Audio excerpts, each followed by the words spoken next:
சினிமாவின் உச்ச நட்சத்திரம் உதயநிதி. அமைச்சர் மா. சுப்பிரமணியன் பேச்சு.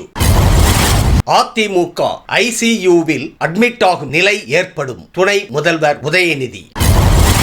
ஐசியூ வைஸ் வென்டிலேட்டர் ஹாஸ்பிட்டல் ஆகும் அரசியல் களம்.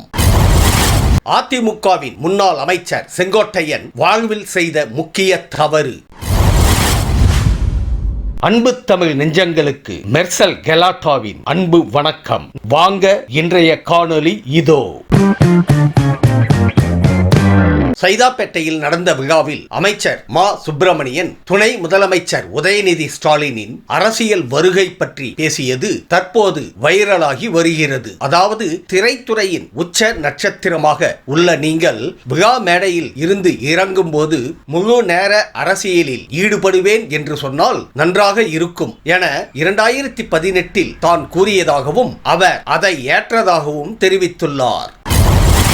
இபிஎஸ்ஸின் பரப்புரையின் போது ஆம்புலன்ஸ் மீது நடத்தப்பட்ட தாக்குதலை சுட்டிக்காட்டி உதயநிதி கடுமையான விமர்சனங்களை வைத்துள்ளார். ஆம்புலன்ஸில் செல்லும் நிலையை அதிமுகவிற்கு மக்கள் உருவாக்குவார்கள் என கூறிய அவர் விரைவில் ஐசியூவில் தான் அதிமுக அனுமதிக்கப்படும் என்று கூறினார். உங்களை காப்பாற்றும் பணியையும் முதல்வர் ஸ்டாலின் தான் செய்வார் எனவும் அவர் கூறியுள்ளார்.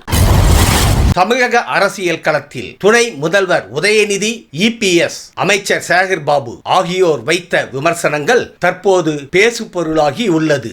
அதிமுக விரைவில் ஐசியூவில் அனுமதிக்கப்படும் என துணை முதல்வர் உதயநிதி விமர்சித்திருந்தார். இதற்கு 2026 திமுகவை வென்டிலேட்டரில் வைத்து ஆம்புலன்ஸில் அனுப்பி வைக்கப்படும் என இபிஎஸ் பதிலடி கொடுத்துள்ளார். இதனிடையே அதிமுக கோமா நிலையில் உள்ளதாக அமைச்சர் சேகர்பாபு தனது பங்கிற்கு தனது கருத்தை கூறியுள்ளார். உங்கள் கருத்து என்ன? கமெண்ட் பாக்ஸில் பதிவிடுங்க.